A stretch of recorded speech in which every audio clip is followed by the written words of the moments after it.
Why did no one move when the girl screamed? The question hung in that diner like a pulse, the kind that makes your chest tighten before your mind catches up.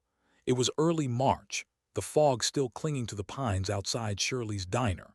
6 Marine Corps trucks sat parked in neat formation in the gravel lot, their tan paint half faded from desert sand and Carolina sun.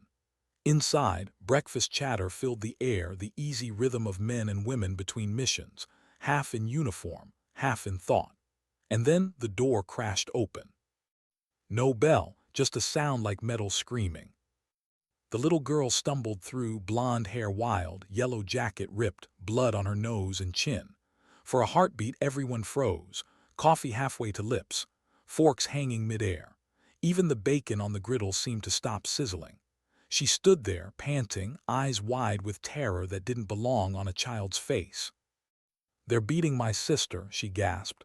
"Please, somebody help her." Staff Sergeant Tucker Lawson didn't think.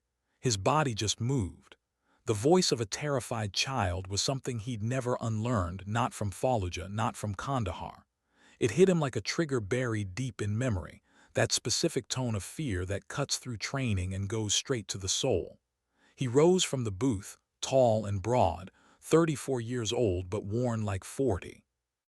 He knelt to meet her eyes. "What's your name, sweetheart?" "Annie," she choked out. "Annie Carter, my sister, Savannah, she's at home. Some men came, they hurt Grandma and they're hurting her. She told me to run and I ran, and I saw the Marine trucks outside." Her breath broke between words. "Please, please, you have to help her." Shirley Pennington, the diner owner with silver hair and kind eyes, was already at Annie's side with a dish towel and glass of water. "You're safe now, honey. These Marines are gonna take care of it." Tucker looked over his shoulder. His team, Corporal Seth "Doc" Morris, Lance Corporal Colton Reed, Sergeant Valerie Curtis, Corporal Miles Harper, were already on their feet. No hesitation. Years of deployments had made them fluent in urgency. "Mount up," Tucker said. The words were quiet, but every Marine in that diner heard the command. Seth grabbed his medic kit. Colton was already on the phone calling the sheriff's department. Valerie and Miles moved toward the door. Tucker crouched one last time beside Annie. "We're going to get your sister," he promised. "You did the right thing. Stay here with Marcus, he'll keep you safe." Annie nodded, trembling. Tucker rose and led his team out into the morning fog. Boots hit gravel. Engines roared. His truck, a dark green Silverado, peeled out first, headlights slicing through gray. Valerie's Jeep followed tight behind, then 2 more vehicles forming a convoy. 5 minutes down Highway 47, that's what the girl had said, 5 minutes. The sun was just burning through the fog as the sign for Oakwood Mobile Home Park came into view. A tired stretch of trailers backed against the woods, chain-link fences sagging between patches of dirt and stubborn weeds. Some homes flew faded flags, others looked abandoned, defeated. Trailer 47, blue siding, white shutters. The front door was hanging open. Tucker didn't run, running made noise. He moved fast, deliberate. Seth flanked left, Valerie and Miles circled the back. And then, through the thin metal walls, they heard it. A man shouting, a girl crying, the crash of glass. Tucker took the steps in 2 strides. Inside, the air stank of beer and violence. Brett Sullivan, mid-30s, wiry, eyes too mean for his size, had a fist cocked back, ready to strike. The girl in front of him, Savannah Carter, maybe 16, was backed into a corner, her face bloodied, one sleeve torn. "You think you can tell me no?" Brett spat. "You think your old lady can just refuse Mr. Bancroft? She's gonna sell that farm, one way or another. Please just stop." He raised his hand again. "Step back." Tucker's voice cut the air. Not loud, just certain, the kind of tone that made soldiers obey and cowards reconsider. Brett turned, startled by the uniform, by the calm in Tucker's eyes. "Who the hell are you?" "Someone telling you to back away," Tucker said, stepping inside, steady and unflinching. Seth entered behind him, stance ready, eyes assessing exits and injuries in the same glance. "Do it now," Tucker said. For a second, something flickered in Brett's face, calculation, then defiance. His grip tightened around Savannah's wrist, making her whimper. "She's coming with me. This is family business." Tucker met Savannah's eyes. "Do you want to go with him?" Her answer was barely a whisper. "No, I want him to leave." "You heard her," Tucker said. "Let her go." The moment stretched, the air thickened, then Brett lunged. He swung wild, the kind of punch that gets a man killed in a bar fight, not a battle. Tucker sidestepped easily. Years of Marine close combat training turned reaction into instinct. Brett stumbled. Seth grabbed him by the shoulder and twisted, pinning him like a child. "I wouldn't," Seth said softly, the kind of quiet warning that carried more weight than a shout. Tucker moved to Savannah, hands open. "You okay?" She nodded, then shook her head, then broke down. "My grandmother, she's in the bedroom. He shoved her when she tried to stop him. She hit her head." "Doc," Tucker called. Seth didn't hesitate. "We've got another victim, elderly female, possible head injury." Valerie appeared in the doorway, weapon holstered but ready. Tucker motioned to Brett. "Secure him." Valerie's zip ties snapped tight around his wrists before he could protest. He was swearing, shouting about lawyers, but no one listened. Moments later, Seth emerged from the back with an older woman leaning on him, frail but upright. Beatrice Carter, 68, bruised, bleeding slightly at the temple but eyes sharp with fury. "I'm fine," she insisted. "Just got knocked down, been through worse." "Ma'am, you hit your head," Seth said. "Let's check for concussion." "I said I'm fine." But she let him guide her to the couch anyway. Savannah immediately reached for her hand, trembling. Brett was still on the floor, muttering threats through gritted teeth. "You people don't know what you're getting into. Bancroft owns this county. Sheriff won't do a damn thing. You think anyone cares about some old woman?" Tucker turned. "I care," he said simply. Sirens began to wail in the distance, growing louder. When they arrived, the blue and red lights danced against the faded siding. Deputy Kristen Palmer stepped out of her cruiser, dark ponytail pulled tight, one hand resting on her belt. "Staff Sergeant Lawson," she said, recognizing him. "Got a call about an assault." "Victims are safe. Suspect restrained," Tucker replied. He laid out the facts cleanly without flourish. Kristen listened, nodded, and cuffed Brett herself. Brett sneered as she read him his rights. "You'll regret this," he muttered. Tucker didn't respond. He'd heard worse. Another car pulled up, unmarked but official. Sheriff Raymond Foster, 50-something, polished badge, tired eyes. The kind of man who carried authority like it was borrowed. "Staff Sergeant," he said coolly. "Appreciate your service, but this is a local matter. We'll handle it." "With respect, Sheriff," Tucker replied evenly. "We'll stay until the victims are safe." Foster smiled without warmth. "Of course." Inside, Beatrice Carter was speaking, her voice like grit and iron. "Sheriff, this is the third time Bancroft's men have threatened my family. You said you'd protect us." Foster's jaw tightened. "Now, ma'am, let's not make accusations." "Accusations," she shot back.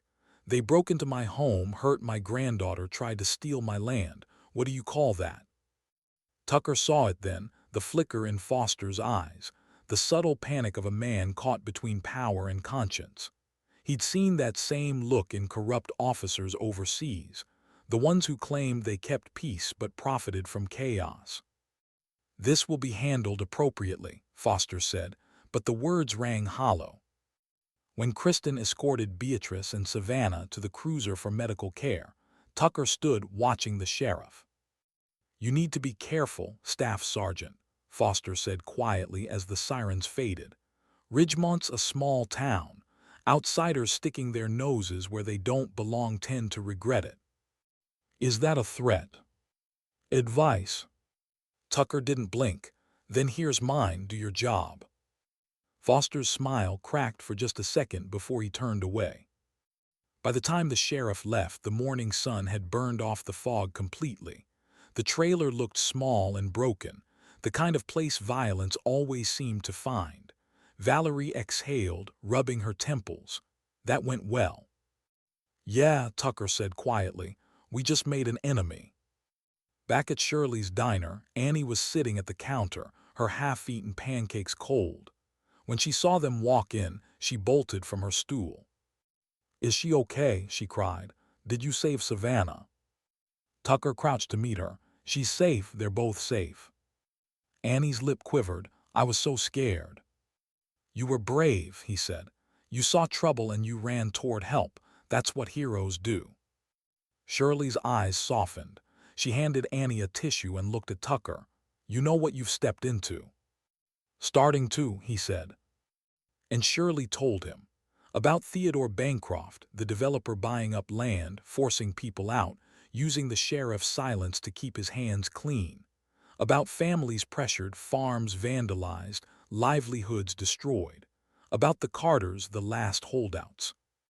When she finished, Tucker stared out the diner window at the Marines' vehicles gleaming in the sunlight. So it's not just one assault, it's a campaign. Shirley nodded grimly. And people stopped fighting back a long time ago.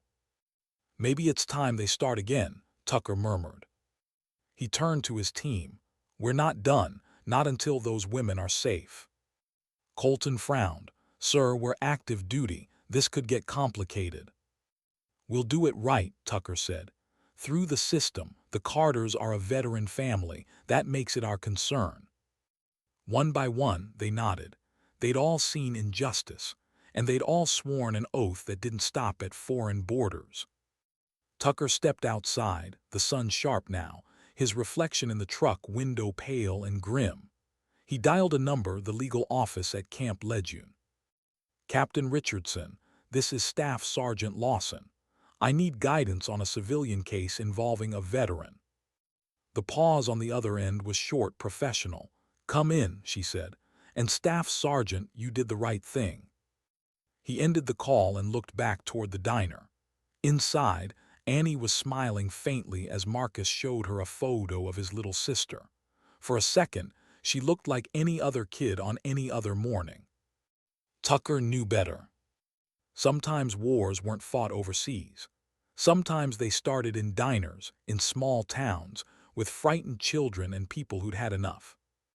And as he turned toward the highway, the Marine in him, the part that understood duty, loyalty, and fight, knew something deep in his gut. This wasn't over. It had only just begun. Why did it feel like a mission briefing, and not a meeting with a lawyer? The walls of the legal services office at Camp Lejeune were too clean, the coffee too bitter, the air too still. Staff Sergeant Tucker Lawson sat across from Captain Angela Richardson, Marine Corps JAG, mid-30s, eyes that didn't miss a thing. Her desk was squared away with military precision. One stack of files, 3 pens aligned, and a single steaming mug that smelled like determination. Walk me through it again, she said.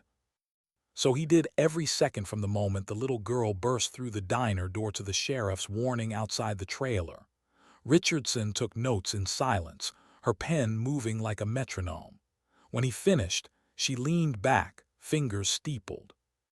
You understand this isn't a bar fight, Staff Sergeant. It's systemic, intimidation, property coercion, law enforcement compromise. That's organized crime territory. I figured, Tucker said quietly. She studied him for a beat. If you keep pushing, you're going to make enemies with more resources than bullets. He met her gaze. I've had worse odds. That earned the faintest smile. Good answer. She slid a card across the desk. Rachel Simmons, FBI Public Corruption Division, Charlotte Field Office. She's a friend. I'll reach out, but you need to understand something. Once this goes federal, Bancroft will know he's being hunted. Things will escalate fast. Protect your people and document everything. Every threat, every visit, every phone call. Yes, ma'am. And Lawson. He looked up. You did the right thing answering that call for help. Don't let bureaucracy talk you out of humanity. The ride back to Ridgemont felt longer than 20 minutes. Highway 47 curved through pine and farmland, the same route Annie had sprinted down barefoot and terrified only hours earlier. The fog was gone now, the sky a sharp blue that didn't match how his chest felt tight, waiting. At Shirley's diner, the parking lot was full again. Inside, the normal hum had returned, coffee cups clinking, conversation low and safe. But when Tucker walked in, the air shifted. People noticed the uniform, the look in his eyes. Word had spread. Shirley met him at the counter. How bad? Bad enough that it's not just one family. She nodded like she already knew. You need a place to plan. He hesitated. You saved that child, she said. You get my back room until this is done. He nodded once, appreciate it. Within minutes, his team had gathered 7 Marines off duty but on edge, the kind of readiness you can't turn off. Valerie leaned against the wall, arms crossed. Colton had his laptop open, already typing. Seth stood near the window, medical bag still within reach. Tucker laid it out cleanly. Captain Richardson's escalating to federal. We're officially documenting everything. Our priority, the Carter family's safety. No cowboy moves, no gray area justice. We do this by the book. Miles frowned. Sir, Sheriff Foster's already warning you off. I heard. That's why we stay visible, legal, and louder than he expects. Valerie asked, You think he's taking orders from Bancroft? I think he's cashing his checks. A grim chuckle circled the room, but nobody smiled long. Tucker pointed to the laptop. Colton, dig up everything you can on Theodore Bancroft, properties, shell companies, lawsuits, campaign donations. Seth, coordinate with the hospital, make sure the Carters' injuries are documented. Valerie, you and Miles check the farm, photograph everything, damage, vandalism, tire tracks, graffiti. Owen, Jason, Marcus, rotate night watch on that property. Nobody sets foot there without us knowing. Colton glanced up. Sir, that's going to blur the line between military and civilian ops. I'm aware, Tucker said, but we're not kicking down doors. We're protecting a veteran's family until the system catches up. He paused, meeting each of their eyes. You can opt out now. No one will hold it against you. No one moved. All right then, Tucker said. Let's make it official. The Carter farm sat at the end of a gravel road that wound through pine and pasture, 40 acres of quiet defiance. When Tucker arrived that afternoon, the sun was dropping behind the trees, painting everything gold and fragile. Valerie met him by the barn, camera in hand. You're going to want to see this. On the side of the barn, red spray paint screamed, sell or else. The words bled down the boards like a threat that meant every syllable. Tracks here, Miles said, crouching. Pickup truck, fresh, 2 days maybe. Tucker's jaw clenched. Document everything. While they worked, the wind carried faint sounds from the highway, laughter, a dog barking, normal life pretending it wasn't built on fear. He walked the property line, eyes tracing the broken fence, the cut water pump, the empty chicken coop. Intimidation wasn't random. It was patient, strategic. When the sun finally slipped below the horizon, Colton's truck rolled up, laptop balanced on the dashboard. Sir, you'll want to see this. He opened the file, corporate maps, zoning proposals, glossy renderings of luxury homes and golf greens. Heritage estates, projected value $47 million. Right in the middle, a single unpurchased parcel, the Carter farm. They can't build without her land, Colton said. Access road runs straight through it. Without that track, the development fails. Meaning Bancroft's desperate, Tucker murmured. Over-leveraged too, Colton added. He's borrowed $30 million on projected revenue. If this deal collapses, so does his empire. Tucker stared at the screen. Money, power, greed. The same enemies wearing different uniforms. His phone buzzed. Ridgemont Medical Center. Staff Sergeant Lawson, a nurse said. Ms. Carter asked to speak with you. I'm on my way. Hospital light has its own kind of truth, bright enough to expose everything, cruel enough to remind you how human you are. Beatrice Carter sat upright in bed, bandage at her temple, eyes clear. The IV line looked out of place beside hands that had probably rebuilt engines and mended fences. "They tell me you've been busy," she said as Tucker entered. "Just trying to help, ma'am." "I appreciate it, but I need you to understand something." Her voice was gravel and grace. "That land been in my family since '47. My husband bled for it. My son died thinking it'd stay in the family. After we lost him and his wife, I promised myself those girls would never be homeless on my watch. Nobody is taking that farm from us." Tucker nodded. "Then we fight." She gave a small, sharp smile. "Korea, 1952. I was a nurse in a MASH unit near Chosin. Boys froze faster than we could save them. We learned quick what was worth fighting for. Sometimes you fight not because you'll win, but because surrender feels like dying twice." He swallowed hard. "Yes, ma'am." "I'm pressing charges," she continued. "Against Brett Sullivan, against the sheriff if I have to. I'll sell every acre before I sell my dignity. You help me do it the right way, legally, clean, not vigilante nonsense. Can you promise me that?" "I can." "Good, because if you Marines go rogue, they'll use it to bury us." He nodded once, meaning it. Beatrice leaned back, exhaustion softening her tone. "How are my girls?" "Safe," Tucker said. "Annie with her sister at a friend's ranch outside town. They'll see you tomorrow. Tell them their grandmother's fine. And tell Annie she's the bravest child I've ever met." "I will."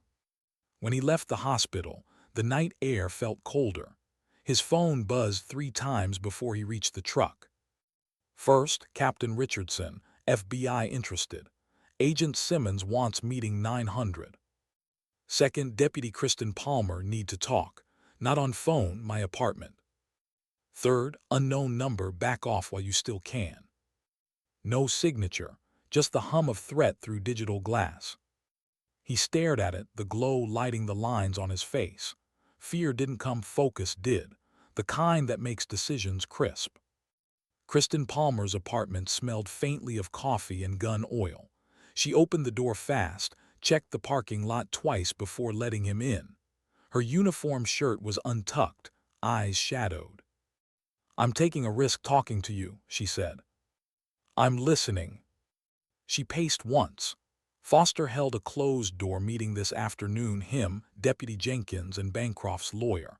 "I wasn't invited, but I heard enough afterward. They're planning to bury the Sullivan case. Downplay evidence, claim Savannah provoked him.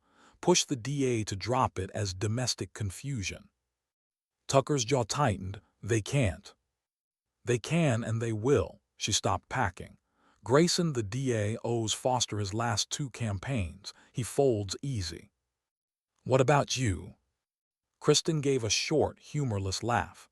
"I'm a deputy with 4 years in. If I speak out, I'm done in this county. But I can feed you information from the inside. Records, memos, anything that disappears conveniently from evidence." "You'd risk your career." "Some things are worth it." She met his eyes. "But if I do, you make it count, you make it stick." "I will."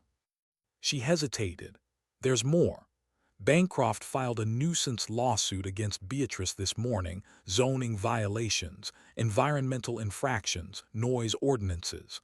All garbage, but it'll drain her money and time. They want her exhausted before the next offer comes." Tucker exhaled slowly. "He's waging attrition." "Exactly." He leaned forward, elbows on knees. "We need leverage, something to hit him where it hurts." Kristen frowned. "Like what?" "Money, reputation, fear. Colton found he's over-leveraged. If we can prove financial misconduct, lenders might bail. He can't bribe banks." She nodded slowly. "Then you need someone inside his company." Captain Richardson mentioned a name, Claire Murphy, former employee. Lawsuit settlement, can you find her? "I can try." Tucker stood, Do it quietly, and Kristen, thank you. She looked away, voice low. Just make sure it's worth the fallout. It was past midnight when Tucker reached Gary Sutton's ranch. The guest house lights glowed warm against the dark fields. Inside, Seth sat at a small table playing cards with Annie Carter, her laughter faint but real. Savannah watched from the couch, a blanket around her shoulders. "How, Grandma?" she asked before he could speak. "Recovering, she sends love, says you're both stubborn as she is." Savannah smiled weakly. She'd be right. He crouched beside her. "Savannah, the FBI's getting involved. They'll need your statement full and official. Are you ready for that?" "If it helps stop him, yes," she said without hesitation. "He can't keep doing this." Annie looked up from her cards, serious now. "Grandma says when bad things happen, good people have to stand up." Tucker's throat tightened. "She's right, and you already did. You found help. You saved your sister." "But I want to do more," Annie said, chin lifting. He smiled. "Then your job is to stay safe and be brave. That's how you fight right now." "Okay," she whispered. Later, after the girls were asleep, Tucker and Seth sat on the porch steps under a sky thick with stars. Crickets sang somewhere in the tall grass. "This isn't just one case," Seth said. "This is a whole machine." "I know. We're not investigators, Tuck. We're Marines." Tucker nodded. "Yeah, but sometimes Marines have to remind people what justice looks like." Seth looked at him sideways. "Why are you really doing this?" He thought for a long time. "Because an 8-year-old ran into a diner and believed someone would help, and I'll be damned if she learns the world doesn't work that way." Seth nodded once. "Fair enough." The night was quiet again, the kind of silence that hums with purpose. Out in the darkness, corrupt men slept easily, convinced power made them untouchable. They were wrong. Because somewhere on a quiet ranch outside Ridgemont, a Marine sergeant, a medic, and 2 frightened girls were rewriting the rules. Justice doesn't always come with sirens. Sometimes it starts with silence and people who refuse to back down. Why did the FBI agent seem more interested in him than in the case? The conference room inside the Charlotte field office looked more like a bunker than a workspace. No windows, walls the color of paper that had given up being white, one slow-turning fan overhead. Tucker Lawson sat alone at the far end of the table, hands folded, eyes steady. Then she walked in. Special Agent Rachel Simmons, late 30s, calm, composed, with that quiet authority that didn't need a badge to announce itself. Her suit was sharp but practical, the kind worn by someone who worked cases, not headlines. "Staff Sergeant Lawson," she greeted, offering a hand. "Captain Richardson speaks highly of you." "Ma'am," Tucker said, standing to shake it. She sat, opened a folder, and studied him for a beat longer than comfortable. "I read your incident report, textbook precision, almost too clean." "Habit," he replied. "I'll bet," she said, half smiling. Then her tone softened. "Before we talk about Bancroft, I want to understand you. Why did you intervene?" Tucker hesitated, then said quietly, "Because no one else did." She studied his face like she was cataloging something deeper than words. "That's not standard Marine protocol." "No, ma'am. But neither is watching a child beg for help and pretending not to hear it." Rachel nodded slowly. "Good, because the people we're dealing with don't stop at threats. If you stay involved, they'll come after you too." "Already have," he said. "Anonymous messages, sheriff warnings, doesn't matter." Rachel closed the folder. "Then we're on the same side." 2 hours later, Tucker was driving back toward Ridgemont, Agent Simmons in the passenger seat, her tablet open on her lap. Files, photos, names, a network unfolding between them. "Bancroft Industries," she said, scrolling. "Legitimate construction company on paper. In reality, money laundering front. Dirty contracts, bribed inspectors, falsified invoices. We've been watching them for 2 years but could never link anything criminal to Theodore directly. Why? He's smart, never signs anything himself. Everything goes through intermediaries, family-owned shell corporations, proxy owners. But your incident changed the pattern. Violence means desperation. So we hit him while he's reckless, Tucker said. Rachel nodded. Exactly, but we need proof he's using public office to enforce coercion. That's where your sheriff comes in. Foster's the key. Tucker exhaled through his nose.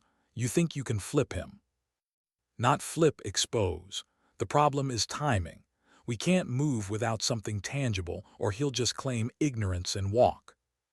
They drove in silence for a moment, the hum of the tires the only sound. Finally, Rachel said, "Tell me about Beatrice Carter." "She's the toughest person I've met in years," Tucker replied. "Korean War nurse.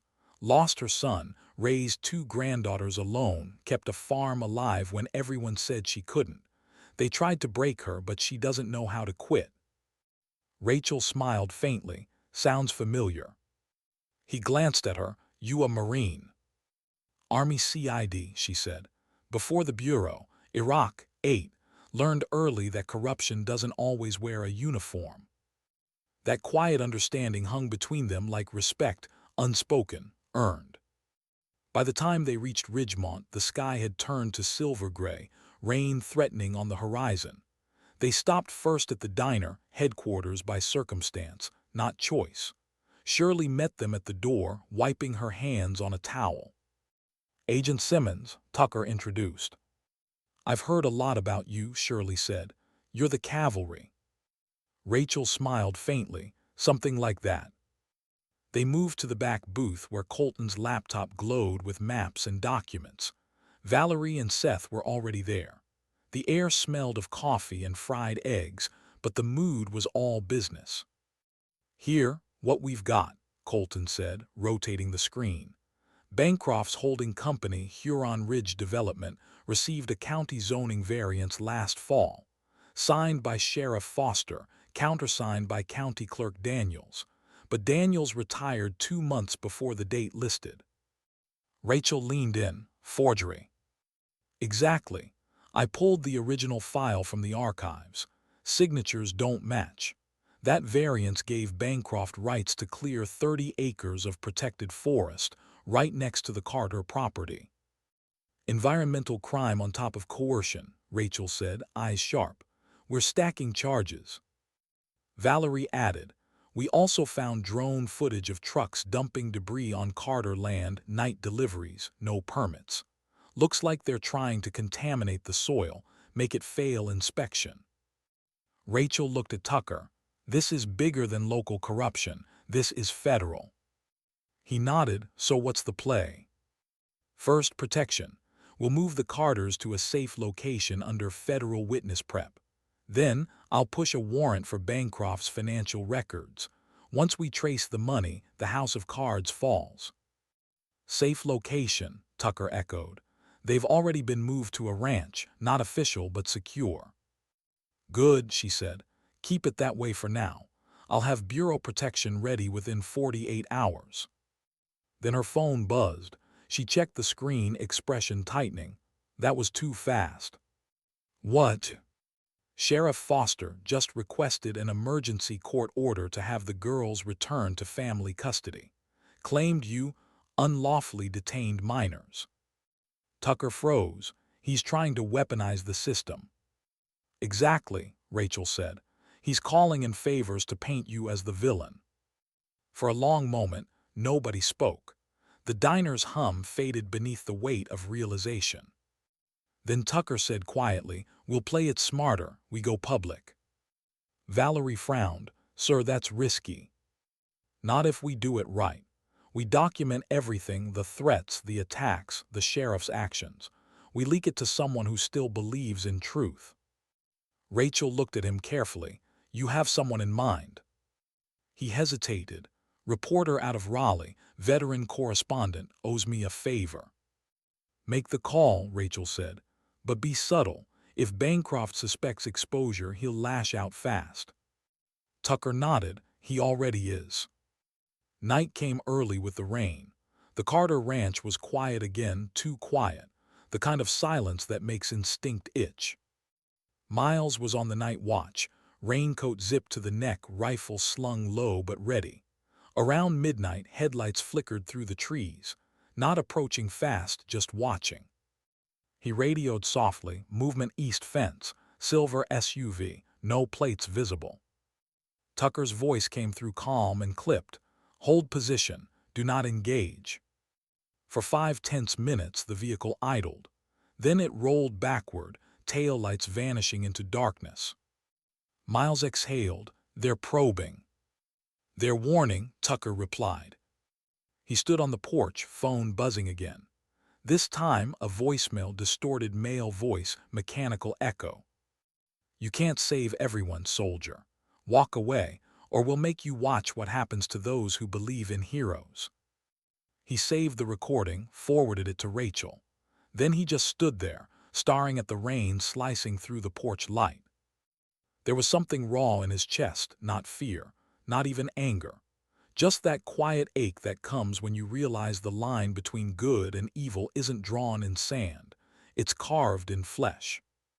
The next morning, Rachel arrived with 2 agents, one for security, one for evidence. They recorded statements, collected documents, and set up encrypted communications. It felt like the beginning of a siege. Savannah sat at the table, hands clasped, recounting the assault. Her voice shook but didn't falter. Annie held her grandmother's hand, eyes wide but unblinking. Beatrice watched the agents with the steady calm of someone who'd seen real war. When Savannah finished, Rachel said softly, "You did brave work, both of you. You've given us what we need." "Then it's over?" Annie asked. Rachel hesitated. "It's starting." Outside, Valerie and Colton were loading evidence boxes into the SUV when a black Cadillac slowed near the gate. The driver rolled down his window, a man in a gray suit, gold ring glinting. "Theodore Bancroft," Valerie whispered. He smiled, that slow, practiced grin of someone who never expects consequences. "Afternoon," he called. "I hear you've been busy." Tucker stepped forward, hands calm at his sides. "You're trespassing." Bancroft chuckled. "That's funny, coming from someone harboring fugitives." "Nobody here's running," Tucker said. "Oh, I think you are, from reality." Bancroft's eyes gleamed shark bright. "You can't save them, Sergeant. This town runs on more than law, it runs on loyalty, and mine is very well paid for." Tucker said nothing. Silence was its own weapon. Bancroft smirked. "Tell your FBI friend to enjoy her investigation. She'll find exactly what I want her to find." Then he rolled the window up and drove away, leaving the taste of arrogance hanging in the wet air. Rachel joined Tucker on the gravel.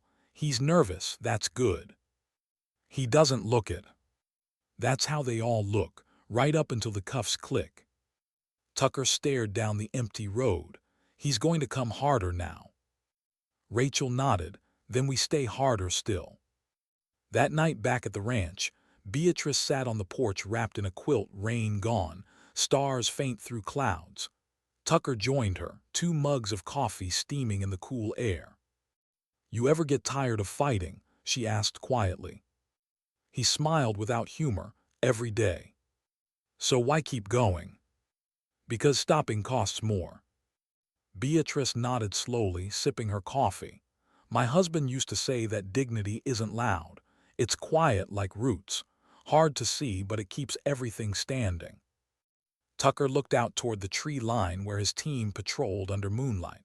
"You think it'll be enough?" "Truth," she said, eyes glinting. "Probably not. But sometimes doing right doesn't fix the world. It just stops it from getting worse for one more day." He nodded, staring at the dark horizon.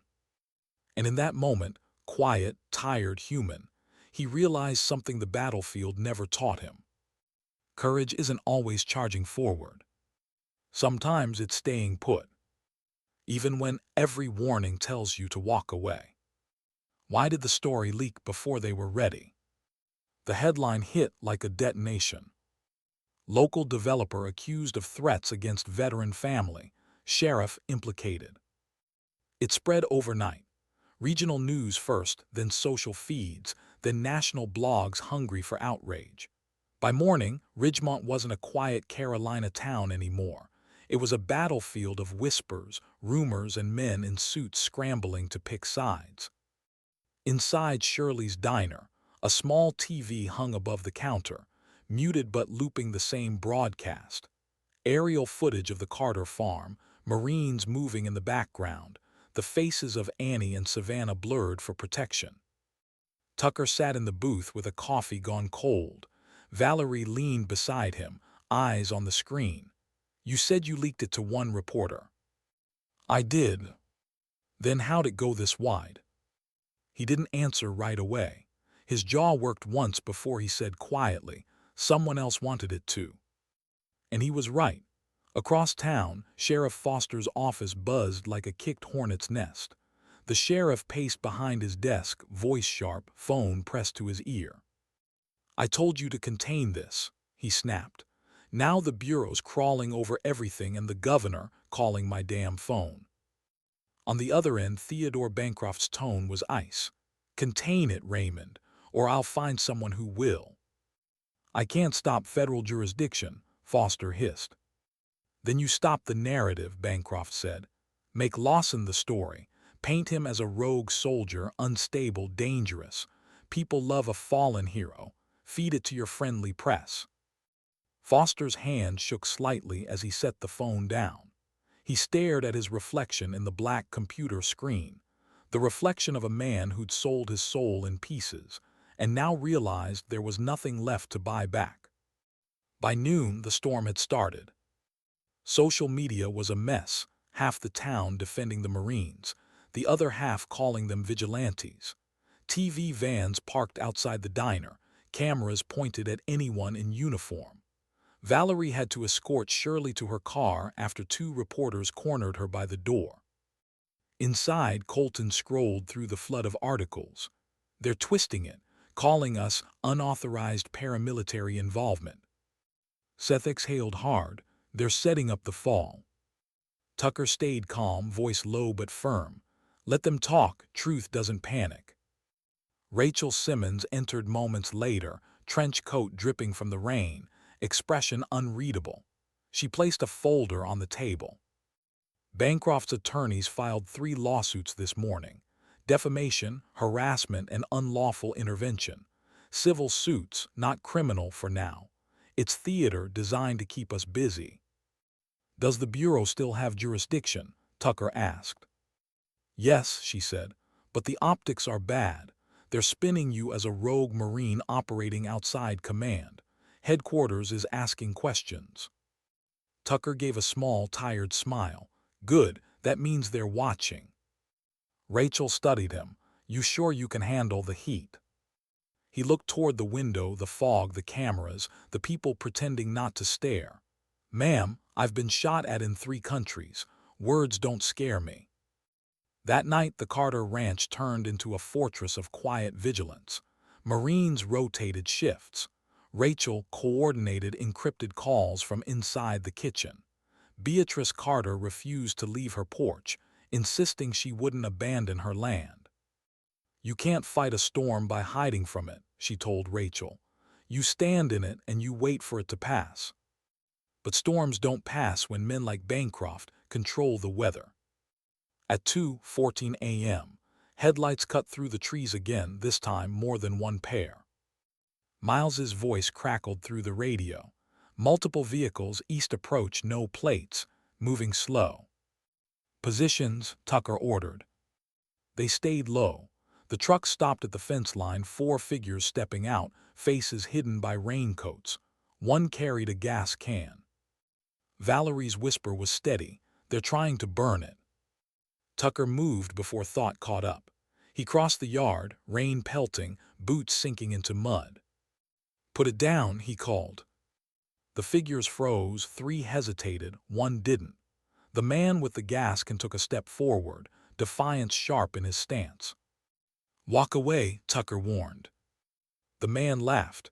"You Marines think you own this town now." Then he struck a match. Tucker moved fast, grabbed the man's wrist, twisted hard. The flame hissed out in the rain, but the man swung wildly. Tucker shoved him back. He slipped, hit the ground hard. The other three ran, tires screeched. The trucks vanished into the storm. When it was over, Tucker knelt beside the fallen man. He was young, early 20s, soaked, shaking. Not a soldier, not even a real criminal, just desperate. "Who sent you?" Tucker asked quietly. The man's teeth chattered. "I just needed money. They said it was cleanup work, said it wasn't gonna hurt nobody." "Who?" He swallowed hard. "A guy named Jenkins. Said the sheriff would pay double if we scared you off." Tucker's jaw tightened. "You just confessed to arson and trespass on federal protected property." "I didn't know." "You do now." He motioned to Seth. "Call Rachel. Have the bureau pick him up before Foster gets to him first." Seth nodded and ran inside. Rain poured harder, drumming against Tucker's shoulders. For a long moment he stayed kneeling beside the boy, not in anger but pity. Because he'd seen this pattern before, the powerful using the desperate as shields. It never changed, only the scenery did. By sunrise, the man was in FBI custody, and Rachel was on the phone with federal prosecutors. But the fight was getting uglier. "Foster's in full panic," she said. "He's purging files, shredding records. Our warrant will hit in 48 hours, but he's trying to erase everything first." "Then we move before he can," Tucker said. Rachel hesitated. "You mean go in now?" "Legally," Tucker said. "Deputy Palmer can open the door. She's still with us." Rachel exhaled. "If this goes wrong, it's career suicide for both of us." "Then we better get it right." That evening, Tucker drove into Ridgemont with Rachel and Kristen Palmer. The streets were empty, too quiet for a Friday night. Foster's cruiser sat parked outside the sheriff's station, lights off. Kristen's hands trembled as she unlocked the side door. "You've got 10 minutes before dispatch logs start noticing." Inside, the building smelled like stale coffee and old secrets. Tucker and Rachel split up, him to the archives, her to the evidence room. The sound of a distant storm rumbled outside, thunder rolling like a heartbeat. Rachel's voice came through the comm softly. "Got something. Bancroft transfer records, payments labeled community development grants. The amounts match campaign donations to Foster's re-election." "Copy," Tucker whispered. He opened the file cabinet marked Closed Investigations. Inside were stacks of manila folders, most clean, a few newer, their edges still sharp. He flipped through until one caught his eye. Carter v. County of Ridgemont, 2023. Inside, photos of the Carter property vandalized, witness statements redacted, a signature of closure stamped insufficient evidence. "Rachel," he said quietly, "they buried the first attack. Sheriff himself signed off." "Grab everything," she said. The door creaked. Tucker froze. "Footsteps." Rachel's voice hissed through the earpiece. "We've got company." He stepped back into the shadows. Foster's voice echoed from the hallway, cold, steady, practiced. "I knew you'd come, Sergeant. Soldiers always think rules don't apply to them." Tucker stepped forward into the dim light. "And sheriffs always think their badge is a shield." Foster smiled thinly. "You've made a mess. You could have walked away." "Could have," Tucker said, "didn't." Behind Foster, another figure appeared, Deputy Jenkins, gun drawn. Rachel's voice came sharp through the radio. "Lawson too armed, stay put." But he didn't. He moved slow, deliberate. "You really want to do this, Jenkins?" Tucker asked. "You've got family in this town.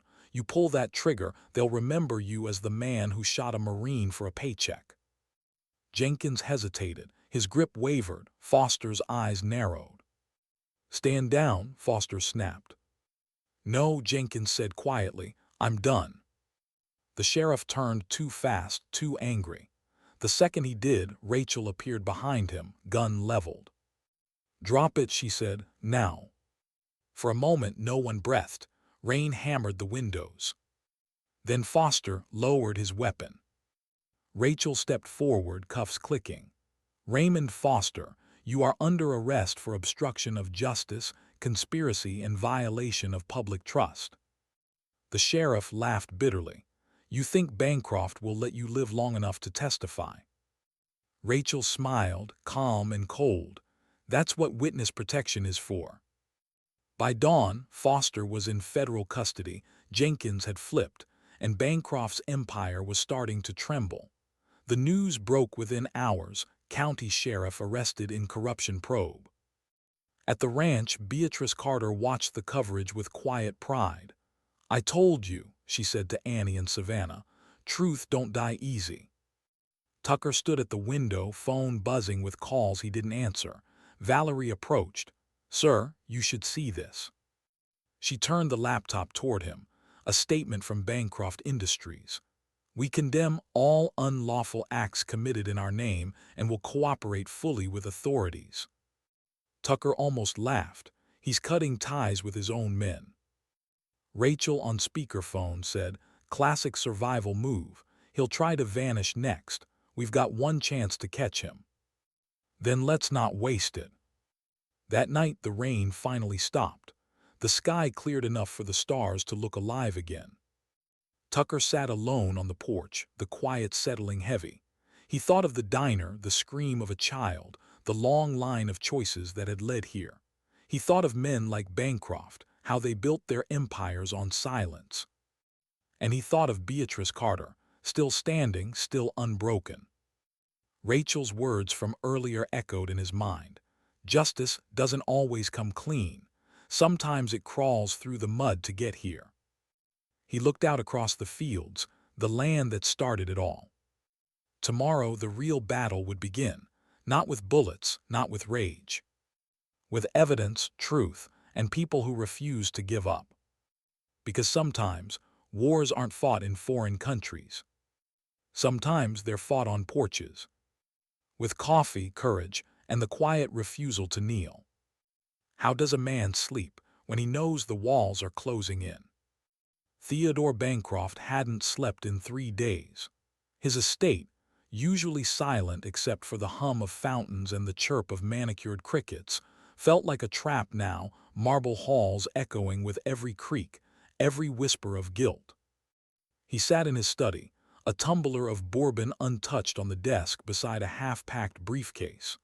The TV played softly in the background, his own name crawling across the ticker. Sheriff Foster arrested in corruption scandal. FBI expands investigation into developer. He muted it, the silence felt heavier. Across the room, his lawyer, Raymond Pierce, expensive suit, colder heart, tapped a pen on the folder between them. "The Bureau's freezing accounts, Ted. You've got 48 hours before they lock every asset." Bancroft leaned back, eyes like stone. "How much can I move?" "Not much. Offshore routes are flagged. I've got one contact left in Nassau, but you'll need to disappear permanently." "And the Carters?" Pierce hesitated. "They're untouchable now. FBI protection, federal spotlight, forget them." Bancroft's jaw tightened. "I don't forget." "That's not advice," Pierce said. "That's suicide." Bancroft stared out the window at the endless dark. "You ever build something from nothing, Ray? You ever claw your way up from dirt, only to have soldiers and bureaucrats try to take it away?" Pierce didn't answer. Bancroft smiled, thin, bitter. "You'll never understand. Men like me don't lose. We just change the battlefield." Miles's radio crackled before dawn. "Contact from FBI command," he said, standing on the porch of the Carter Ranch. "Agent Simmons says Bancroft's prepping to flee. They traced a jet charter out of Wilmington." Tucker stepped out beside him, already dressed, eyes sharp despite no sleep. "Time." 6 hours. Rachel's voice came over the speaker next. "We've got a narrow window. If he boards, he's gone. We're moving on an emergency warrant to seize him before takeoff. I need your team's help for ground coordination, local support, perimeter control. Understood, Tucker said. We'll be your eyes on the ground. Valerie was already loading the truck. After all this, we finally get to end it. Tucker gave a small nod. If we're lucky. The sky over Wilmington Airfield was the color of lead, that eerie, waiting gray before rain. The runway shimmered in the distance, heat rising off asphalt. Rachel stood beside the Bureau SUV, headset pressed to her ear. Target en route from Ridgemont. 2 vehicles confirmed. 1 black Cadillac, 1 silver Denali. Local police advised to stand down until we move. Tucker and his team waited near Hangar 3, blending in as ground crew, no uniforms, just purpose. Valerie adjusted her ball cap. Feels weird being the bait again. Tucker's mouth twitched. You wanted action. Yeah, she said. Didn't say I wanted cameras. He glanced toward the perimeter, news vans already setting up, scent of anticipation thick in the air. Every movement, every decision from here on out would be broadcast to the world. Then the convoy appeared, 2 vehicles cutting across the tarmac like predators. Target visual, Rachel confirmed. The Cadillac stopped near the jet, engine idling. Bancroft stepped out, suit crisp, sunglasses hiding the exhaustion beneath. 2 men flanked him, their postures military but their eyes mercenary. Rachel raised her radio. FBI, hands visible, you're under federal. The Denali door opened, and chaos erupted. A gun flashed, a single sharp crack split the air. Rachel dove for cover. Valerie returned fire instantly, controlled, professional, non-lethal suppression. The tarmac echoed with the sound of authority reclaiming space. Tucker sprinted toward the Cadillac, instinct overtaking fear. He slammed the door before Bancroft could reach it, pinning him with a glare that could break steel. End of the road, he said. Bancroft sneered, rain beginning to fall, thunder rolling overhead. You think this means anything? I built this town. You're just a man with a gun and a cause. Tucker didn't flinch. And you're a man with nothing left to lose. That's when the truth comes out. Rachel emerged from behind the SUV, badge raised. Theodore Bancroft, you're under arrest for conspiracy, bribery, coercion, and obstruction of justice. You have the right to remain silent. Bancroft's laugh cut her off. Silence is all your justice is good for. But even as he said it, his hands trembled. Cuffs clicked. The sound was small but final, the echo of power collapsing under its own arrogance. That night, the news lit up every channel. Developer arrested at private airfield, federal probe ends months of intimidation. The footage showed Tucker, Rachel, and her agents leading Bancroft away. The image of law and defiance side by side. At the Carter Ranch, Beatrice watched in silence, tears she wouldn't admit sliding down her cheek. He's gone, she whispered. Tucker nodded. He's gone. Good, she said softly. Then maybe these girls can grow up without looking over their shoulder. Savannah hugged her grandmother tight. Annie ran up to Tucker, arms wide, no hesitation. You stopped the bad men, she said simply. Tucker knelt. We did it together. She smiled. Grandma says we should pray for them too. Even bad people need help. Tucker swallowed hard. Your grandma's wiser than most. Annie tilted her head. Do you ever get scared? He thought about that, about deserts and gunfire, about moral gray and bureaucratic silence, about little girls running through fog with blood on their face. Yeah, he said quietly, all the time. But you go anyway. He smiled faintly. That's the job. 2 weeks passed. The town of Ridgemont was quieter but not healed. The diner had become a kind of gathering place again, where truth could breathe without fear. Rachel sat across from Tucker at their usual booth, 2 coffees between them, files stacked beside her. Bancroft, cutting a deal, she said. He'll testify against the others in exchange for a reduced sentence. His network runs deeper than we thought: judges, contractors, even state officials. This case will take years. Justice is slow, Tucker said. It's steady, she corrected. He nodded, looking out the window where Annie and Savannah played under the sun, laughter replacing fear. What happens to them now? They keep their land, Rachel said. Federal protection for as long as needed. Beatrice's lawsuits being reinstated. This time she'll win. He smiled. Good. Rachel studied him. And you? Command's probably not happy about your extracurricular heroics. He chuckled. You could say that. I've got a review board waiting. Regret it? He thought about it, really thought about it. No, he said finally, because if I did nothing I'd have to live with that. Action's easier than guilt. Rachel smiled, setting her mug down. You ever think about working outside the Corps? The Bureau could use men like you, the ones who don't scare easy. He smirked. You recruiting me, Agent Simmons? Just saying, she said lightly. Some fights don't end with orders, they just change uniforms. Later that afternoon, the Marines gathered at the ranch one last time. The air was warm, peaceful. Beatrice stood by the fence, watching them pack their gear. So that's it then, she asked. For now, Tucker said. She smiled. You saved my family, I won't forget it. He shook his head. You saved yourself, we just helped you stand. She looked at him long and steady. You remind me of my husband. Always thought honor was heavier than it looked. He chuckled. He wasn't wrong. Beatrice's eyes softened. Then carry it well. That evening, Tucker drove out to the ridge overlooking Ridgemont. The same road Annie had run down weeks ago. The same horizon where fog once hid violence. Now the air was clear. The town lay below, quiet again. He stood beside the truck, hands in his pockets, the setting sun painting gold across his face. Rachel's voice came faintly through the radio. You still there? Yeah, he said. Case isn't over, you know. There'll be appeals, politics, noise. There always is. A pause, then softer. You did something good, Lawson, people will remember. He looked toward the horizon, fields, roads, distant laughter. That's not why we do it. I know, she said, but it's nice when they do. The line went quiet, just the sound of wind through pines.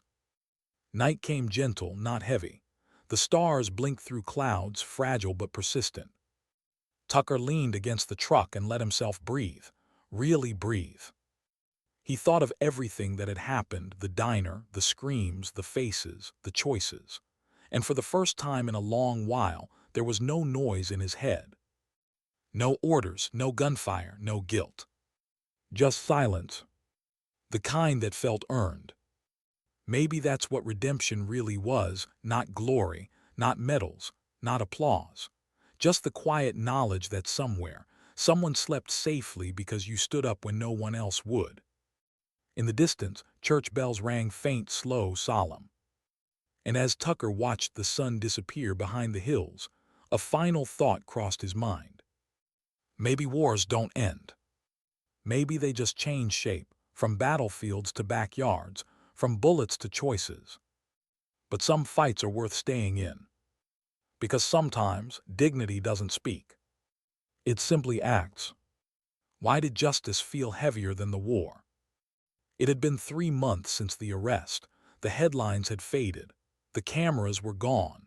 Ridgemont had gone back to pretending it was quiet, but quiet wasn't peace. It was just the space left behind after noise dies. Staff Sergeant Tucker Lawson stood outside the review board room at Camp Lejeune, his uniform pressed but his thoughts wrinkled. The plaque on the door read, Command Ethics Evaluation, Non-Operational Conduct. The corridor smelled faintly of disinfectant and bureaucracy. Marines passed by with salutes that were more curious than respectful. Everyone knew the story by now, the Marine who broke silence, who stepped into civilian chaos and walked out with an arrest warrant instead of orders. The door opened. A voice called, Lawson, you're up. He entered. 3 officers sat behind a long table: Colonel Graves, Major Nguyen, and LT, Colonel Halsey, papers stacked before them like barriers. "Staff Sergeant," Graves began, "you understand why you're here?" "Yes, sir," Tucker said evenly. "Your actions in Ridgemont have raised questions. Unauthorized intervention, potential misuse of command authority, coordination with federal agents without clearance." Tucker nodded, understood. Graves leaned back, fingers steepled. "You disobeyed no direct order, that's clear. But you also operated outside Marine jurisdiction." "With respect, sir," Tucker said quietly, "there's no jurisdiction on decency." The room went still. Even Halsey, the quiet one, glanced up. Nguyen spoke next, her tone softer. "We've reviewed the situation. The public sees you as a hero, but the Corps can't operate on sentiment." "I didn't ask it to, ma'am," Tucker said. "I just acted like a Marine should, even without an audience." Graves studied him. "You put your team in danger." "They volunteered." "You involved the FBI." "They called me first." "You embarrassed a sheriff, a developer, and half the state." Tucker's jaw tightened. "Sir, if truth embarrasses people, that's not my problem." For a long moment no one spoke, then Graves sighed. "You're dismissed, we'll deliberate." Tucker saluted, turned, and walked out, not angry, not relieved, just empty. Because he'd fought wars that ended with blood, but this one ended with paperwork. Outside, the wind smelled of salt and diesel. Valerie waited by the steps, leaning against a jeep. "How'd it go?" "They didn't throw a medal or a grenade. I'll call that a win." She smirked faintly. "They should have pinned a ribbon on you. That was guts, not misconduct." He shrugged. "Depends who writes the report." They drove to the pier in silence. The ocean was restless, waves slapping wood, seagulls screaming like restless ghosts. Valerie finally said, "You ever think maybe this is who you are now? Not a soldier, a fixer, someone who sees the cracks before anyone else does?" He smiled faintly. "That's a nice way of saying trouble follows me." "Maybe you're supposed to follow it," she said, "and stop it from spreading." He didn't answer, because deep down he knew she was right. Meanwhile, miles away, in a courtroom lined with oak and pride, Theodore Bancroft sat behind a defense table, his face thinner, arrogance reduced to routine. Agent Rachel Simmons took the stand. Her testimony was calm, exact, like a scalpel cutting away pretense. Bancroft used corporate entities to channel public funds into personal accounts. He coerced landowners into selling property under threat of violence. He maintained direct influence over Sheriff Foster to suppress investigation. The prosecutor nodded. "And how do you know this?" "Because we found the records, and because his own deputy testified." Rachel didn't look at Bancroft. He didn't deserve the attention. When Beatrice Carter took the stand later, the courtroom went silent. Her cane tapped against the floor, steady, deliberate. Her voice carried like memory. "They tried to scare me. Said my land was worthless, said my son's service meant nothing. They broke my windows, hurt my girls, threatened my life. But I've been threatened before by men louder, meaner, and better dressed than him." Bancroft didn't move, but his lawyer did, shifting, nervous. Beatrice continued, "I buried my husband with the flag of this country on his coffin. He fought for the promise that people like us could live free, not afraid. That promise doesn't end because someone has money. It ends when good people stop standing up." When she finished, the jury didn't clap. They just felt. And sometimes that's louder than applause. That night, Rachel found Tucker standing outside the courthouse, watching the crowd disperse. "She was incredible," Rachel said. "Always has been," Tucker replied. "The jury goes to deliberation tomorrow." He nodded. "He'll get time, but not enough." Rachel crossed her arms, eyes narrowing at him. "You don't think justice is enough?" He looked at her. "Justice is paperwork, peace is harder." Maybe, she said, but peace starts somewhere. You gave it to them. He smiled faintly. You ever going to stop trying to recruit me? Not until you say yes, she said, half teasing. Maybe one day, he said. Then don't disappear, she told him. He didn't promise. He just smiled, the kind that carried history. 2 days later, the verdict came. Guilty. All counts. The courtroom buzzed with restrained relief. Beatrice cried quietly, Savannah held Annie close, and Rachel finally allowed herself a breath. Bancroft just stared ahead, the kind of stare that belonged to a man who'd built an empire on intimidation and couldn't comprehend losing to honesty.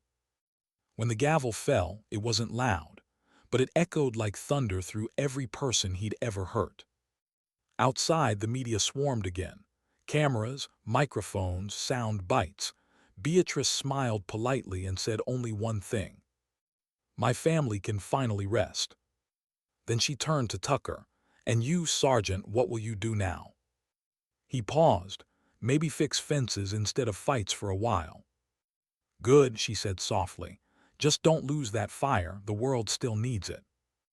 Weeks later, the Marines held a small ceremony. Tucker wasn't demoted. He wasn't promoted either. The report called it commendable initiative with procedural overreach, a line that meant both everything and nothing. Afterward, Seth clapped him on the shoulder.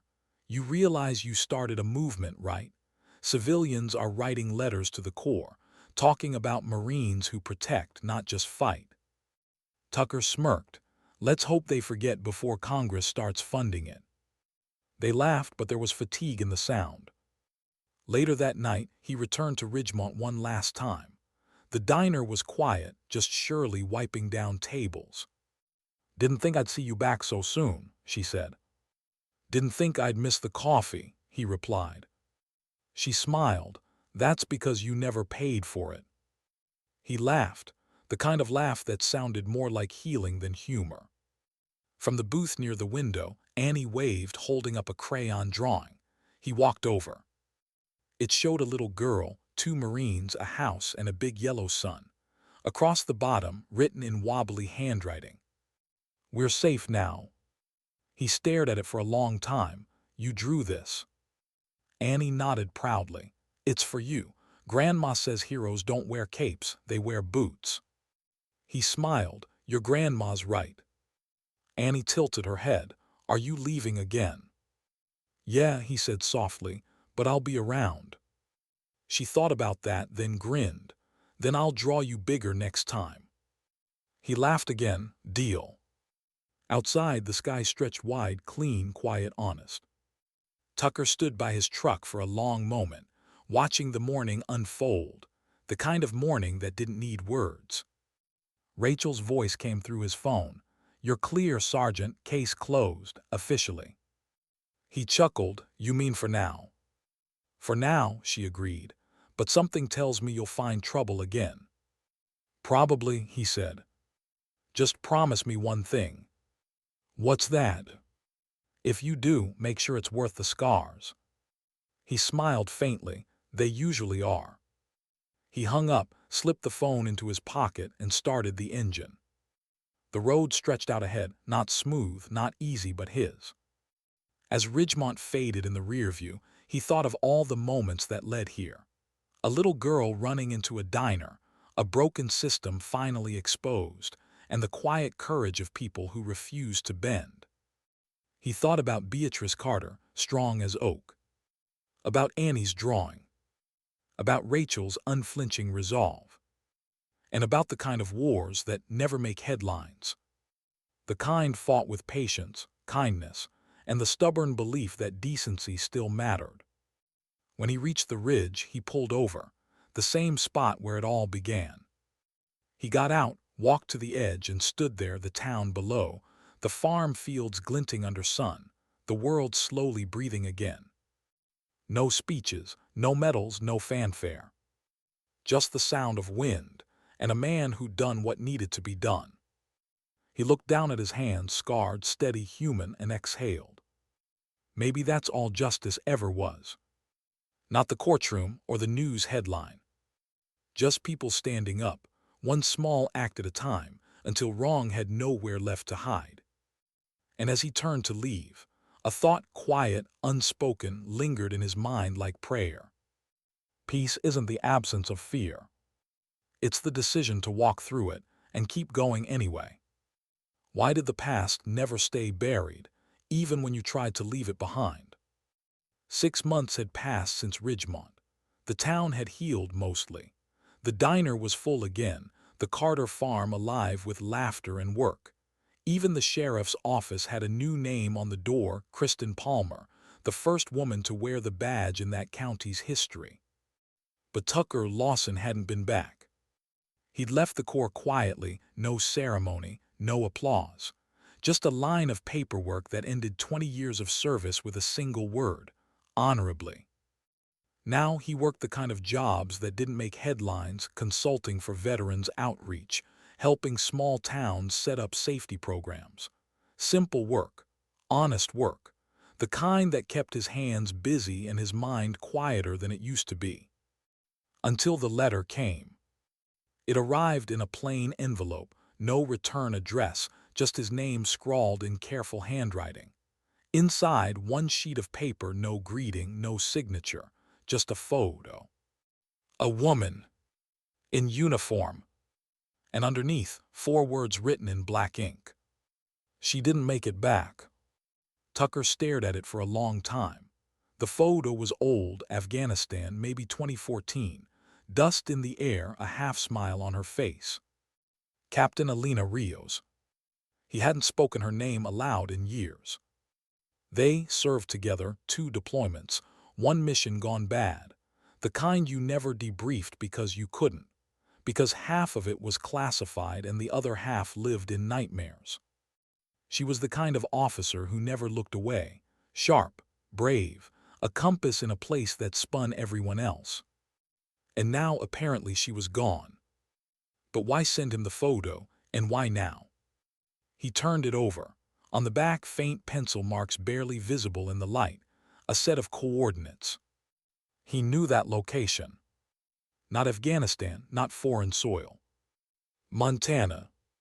2 days later, Tucker's truck rolled down a dirt road carved between endless pine. The coordinates led him to a small, forgotten town, one of those dots on the map people drove past without noticing. He parked outside a shuttered motel, dust swirling around the tires. The air smelled like rain and distance. Inside the diner, every town had one. A handful of locals sat nursing coffee in silence. Tucker ordered black coffee and watched. The old habit of scanning exits and faces never left. A voice came from behind him. "You're a long way from Carolina, Marine." He turned. Rachel Simmons. Same sharp suit, same unreadable eyes, but softer somehow. The kind of softness that comes after too many battles won at a cost. "I thought you were desk-bound," he said. She sat across from him, setting a file on the table. "I was, until this." She slid the photo across, same one he'd received. "Came to my office last week," she said. "Anonymous drop, you got one too." He nodded, with coordinates. "Then we're both being invited," she said. "To what?" Rachel leaned in. "To finish something that never got finished." The coordinates led them to an abandoned military training site decommissioned years ago, now overgrown and forgotten. Rusted gates, cracked pavement, wind moaning through empty barracks. The kind of place that still remembered what it was built for. Rachel killed the engine. Intel says this place used to host covert evaluations, field tests, drone trials, psychological endurance exercises. After the pullout, it went dark. And Elena. She was assigned here for 6 months before she vanished. Officially, she took early retirement. "She wouldn't retire," Tucker said. "Exactly," Rachel replied, "which is why I think she didn't." They entered cautiously. The air was still, too still. Their boots echoed down corridors lined with dust and forgotten paperwork. In one office, a wall map was still pinned, faded red circles marking sectors, notes scribbled in code. Rachel traced one line with her finger. This isn't a training site, it's an R&D hub, and these coordinates. She paused. Our weapons test zones. Tucker frowned. For what? Rachel looked up. For who? They found the first clue in a storage room, file boxes stacked haphazardly, most shredded or half-burned. But one binder remained intact, sealed under melted plastic. Rachel pried it open. Inside were pages stamped classified, internal test group beta. Names, signatures, and photos, including Captain Elena Rios. But something was wrong. Her name was crossed out. Next to it, handwritten in black ink, unstable, removed.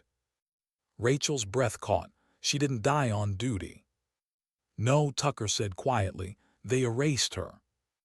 They moved deeper into the facility, past labs, into the underground wing. The air grew colder, thicker, carrying that metallic scent of neglect.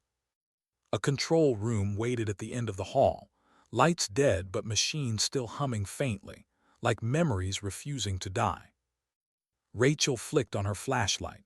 The beam cut across a wall of monitors, most blank, one still flickering with a frozen image. A woman, eyes closed, lying on a table. Elena Rios. Tucker froze. That's her. Rachel examined the timestamp. 4 years ago. This is recent enough to be archived, which means someone left it running intentionally. The sound of metal shifting broke the silence. They turned.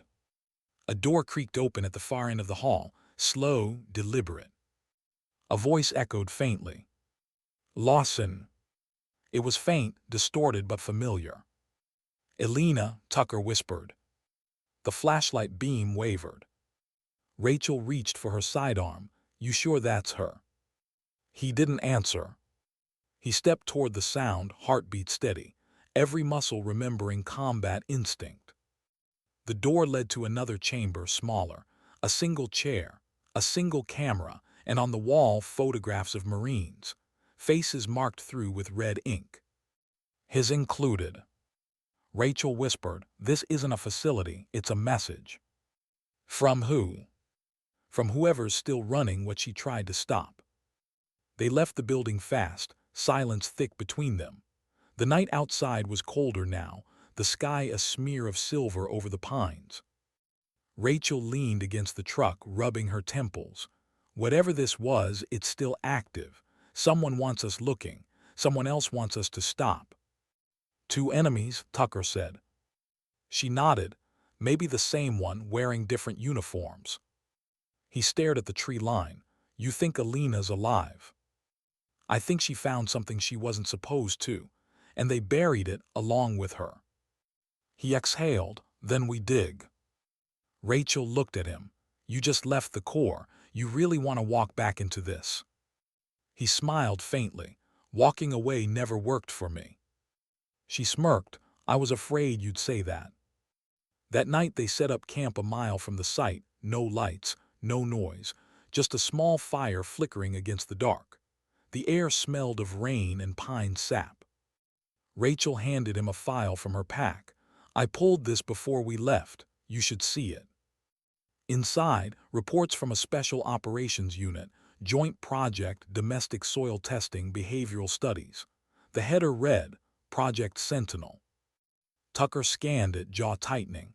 Experimental conditioning, psychological imprinting for field control. They were trying to build perfect loyalty. Rachel nodded grimly. And when soldiers started breaking down, when the human cost got too high, they erased the program. Quietly. Elena found out. Worse, Rachel said softly, she was one of them. Tucker stared at her. No, she volunteered for intel analysis. Rachel met his eyes. That's what they told her. Look at the medical logs, neural tracking, reflex reinforcement, exposure therapy. She was part of it, maybe even the first. The fire popped, sending sparks into the night. Tucker's hands trembled once, not fear, just the weight of revelation. He remembered Elena's eyes in those last days, distant, unfocused, but still fighting something invisible. She used to say, he murmured, they want soldiers who don't question orders, but they forget what makes us human. Rachel nodded, and maybe that's why they had to erase her. Silence settled between them. Then Tucker said, if there's even a chance she's alive, we find her. Rachel looked at him long and hard, and if she's not? He stared into the fire. Then we find whoever made sure she was. By dawn, they were gone, truck rolling east, tires crunching over gravel. The old base faded in the rear view, but its ghosts followed. Rachel tapped her tablet. I'll contact Bureau HQ discreetly, but if this program was buried under Black Ops, even they might not have access. Then we go to someone who does, Tucker said. Who? An old friend, he said quietly. The kind who knows things he's not supposed to. Rachel smiled faintly. You Marines have a lot of those. Not enough, he said. The road stretched before them, long, empty, full of silence that hummed with unfinished business. And somewhere, far behind in the dark halls of that forgotten base, a red light blinked on. A camera whirred to life. A voice, faint but alive, whispered from the static. Lawson, if you're seeing this, don't come looking. The voice of Captain Elena Rios. Alive? How do you save someone who doesn't want to be found? The question followed Tucker Lawson across 2 states, through endless highways and forgotten towns. The kind of question that doesn't whisper, it haunts. Beside him, Rachel Simmons flipped through files, the glow from her tablet painting her face in shades of determination. They'd been on the road for 19 hours straight, chasing coordinates left on an encrypted drive they pulled from the old facility. Every lead led nowhere until now. Next turn, Rachel said. Fort Bracken decommissioned in 2018. Satellite shows recent activity. Unauthorized generators, heat signatures. Tucker glanced out the window. So it's not abandoned. Neither was Montana, she said quietly. He pressed the accelerator. The sun was bleeding into the horizon, that hour when the world looks both alive and dying at once. They reached Fort Bracken just after dusk. The gates hung open, no guards, no lights, no movement. But the air carried that stillness that soldiers recognize, controlled silence. They moved in low, flashlights off, weapons holstered but ready. Every echo was a memory, every shadow a possibility. Rachel's voice was low, thermals picking up 3 signatures inside the central structure. Friendly. Unknown. Tucker nodded. We'll find out. They advanced through the main hangar, dust swirling around broken glass, graffiti, forgotten machinery. Then, deep inside the dark, a soft hum. Rachel knelt beside an old server rack. Someone been here recently. How can you tell? The air, she said. Electronics still warm. Then a noise, faint, rhythmic, not mechanical, human. Footsteps. They spun toward the sound. A figure stepped from the shadows. Slim, disheveled, uniform torn but intact, hair longer now, eyes sharp, haunted. Elena, Tucker whispered. For a heartbeat, she didn't move. Then, in a voice dry and distant, you shouldn't have come. Rachel froze. Captain Rios. Elena's gaze shifted to her. FBI, she murmured. They're already watching you. Who's watching? Rachel asked. Elena shook her head. Doesn't matter. You brought them with you the moment you opened that facility. Tucker stepped forward slow. Elena, it's me, Lawson. You sent the photo. Her jaw clenched. I sent a warning, not an invitation. You're alive, he said softly. We thought. Dead, she almost smiled, but it never reached her eyes. I was, in every way that mattered. Rachel took a cautious step forward. We can help you. We can expose this. Elena's hand shot up. You don't understand. They built this place for silence. You don't bring light here without paying for it. Tucker's chest tightened. Then tell us what they did to you. She turned away, her voice trembling but contained. They called it Project Sentinel. They said it was for loyalty, for control. They wired us to obey, to never question. At first it worked, but then we started remembering, dreaming, breaking. Rachel whispered, "How many?" 47 volunteers, Elena said. Only 6 of us made it past year 1. The rest, her voice cracked. They didn't survive the rewiring. Rewiring? Tucker asked. She looked at him, eyes glistening with something deeper than pain. They changed how we think, Tucker, how we feel. They wanted soldiers without fear, without hesitation. But you can't erase fear without erasing everything else that makes you human. He stepped closer, careful not to startle her. And you escaped. No, she said softly. They let me go, wanted to see what would happen when the experiment walked free. Rachel swallowed hard. You've been running ever since. Elena nodded. Until I saw your story, the Carter family, you standing up when nobody else did, I thought maybe, she stopped herself, maybe you'd still understand what it means to disobey. I do, Tucker said quietly, always did. Her gaze softened. Then you know there's no winning this, only surviving long enough to make it mean something. The sound of engines broke the stillness. Rachel's hand went to her weapon instantly. We've got company. Elena's face turned pale. Too late, they tracked you. Tucker moved fast, scanning exits, counting shadows. 2 SUVs pulling in through the gates, headlights slicing through the dark. Men in tactical gear fanned out, precise, professional. Rachel whispered, "They're not government." "No," Elena said. "They're what's left of Project Sentinel." Tucker's voice was low but solid. "How many?" "Too many," Elena said. He looked at Rachel. "You get her out." "I'm not leaving you," she snapped. "Wasn't a request," he said. "I'll buy time." Elena grabbed his arm. "You can't fight ghosts, Tucker." He smiled faintly. "Then I'll haunt them back." The first round shattered glass. Rachel dragged Elena toward the side corridor, flashlight beam bouncing wildly. Tucker moved to cover, firing controlled bursts, not to kill, but to delay. "Move," he shouted. They reached the stairwell. The walls shook under gunfire. Elena stumbled but kept going, her breath ragged. "They'll burn the evidence," she gasped. "Everything, the files, the footage, the proof." "Then we make sure they don't," Rachel said. Tucker caught up, breathing hard. "Server room 2 floors down. We can dump the data remotely." Elena nodded. "Code still active, I can trigger it." They descended fast, air thick with dust and adrenaline. In the server room, the hum was louder, hundreds of machines blinking to life. Elena sat at the console, fingers flying over keys, sweat beading her brow. Rachel watched the corridor. Tucker reloaded. 5 minutes, Elena said. "I can upload everything to bureau channels before they breach." "Make it 3, Tucker said. Gunfire echoed again, closer this time.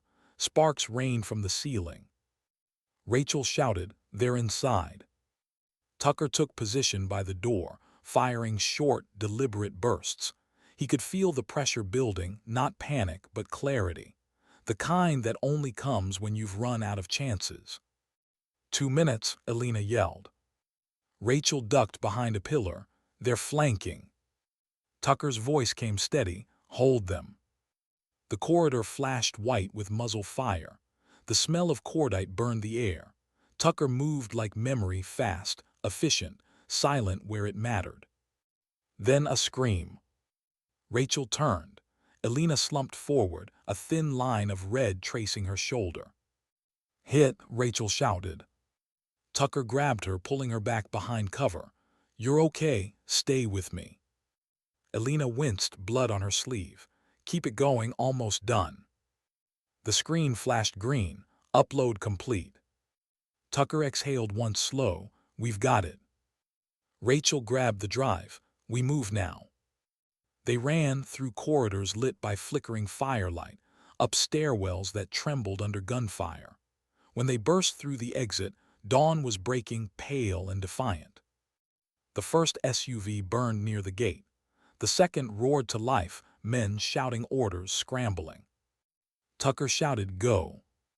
Rachel drove, tires screaming against asphalt. Elena clutched her arm, pale but conscious. Behind them, the facility exploded in a roar of light and dust, the past consuming itself in fire. They stopped 20 miles out, high in the mountains, where the road turned to dirt again. Rachel patched Elena's wound as the wind howled outside. Tucker sat against the truck, staring into the horizon. The silence between them wasn't empty, it was earned. Rachel finally said, "The data uploaded. HQ confirmed receipt. Project Sentinels officially exposed." Tucker didn't answer. His eyes were still on Elena. She managed a weak smile. "Told you not to come." He chuckled softly. "Yeah, you also told me to never stop fighting." She closed her eyes. "Guess I did." Rachel checked her pulse, then looked up. "She needs a hospital." Tucker nodded slowly. "She'll get one." Elena's voice came faint. "You think they'll ever stop making things like Sentinel?" He looked at her, at the lines carved into her face, at the exhaustion that never really healed. "No," he said quietly, "but people like you make sure they pay for it." She smiled barely. "Then maybe it's worth it." And for the first time since that photo, she let herself sleep. Days later, the headlines broke. Secret defense program exposed, human trials confirmed. Whistleblower Captain Elena Rios alive. Former Marine Lawson credited in federal operation. The world gasped, then it moved on like it always does. But for those who'd been inside that darkness, the air finally felt breathable again. Rachel stood outside the hospital a week later, sunlight breaking through the clouds. She found Tucker by the parking lot, hands in his jacket pockets. "She's stable," Rachel said, "going to testify once she's ready." He nodded. "She'll do it right." Rachel smiled faintly. "You could stay, you know, be part of it. The Bureau would take you in a heartbeat." He looked toward the horizon, the endless road, the quiet hills. "I think I'm better at finding broken things and fixing them before anyone notices." She laughed softly. "You mean trouble?" "Sometimes they're the same thing." Rachel held out her hand. "Take care of yourself, Sergeant." He shook it firm, warm. "You too, Agent." She turned to leave. "For what it's worth, I think Elena was right." "About what?" he asked. Rachel smiled. "That you never really stop fighting." That night, Tucker drove until the stars returned. No destination, just movement. The kind of drive that clears a man's soul. He pulled over by an open field, engine ticking in the silence. The sky stretched infinite, full of scars and beauty, like the people who'd survived under it.